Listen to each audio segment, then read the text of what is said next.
ये TV panel है। Side में एक मंदिर भी दे दिया इसमें। इधर सामने आपको 55 इंच का टीवी भी लग जाएगा और इधर एक मंदिर भी साइड में दे दिए। पूरा जुगाड़ पे कवर करके सही से बना दिया, अच्छा लग रहा है।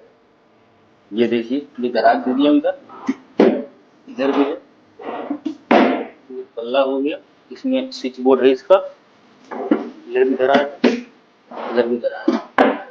ये मंदिर का हो गया, ये कीबोर्ड हो गया, ये दराज है, नीचे दो पल्ला है। ये मंदिर और पल्ला ऐसे शटर वाला है, इसे देखिए। और ये अंदर भी चला जाएगा,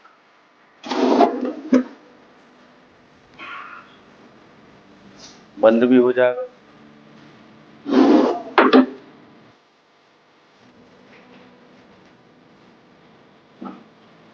ये देखिए,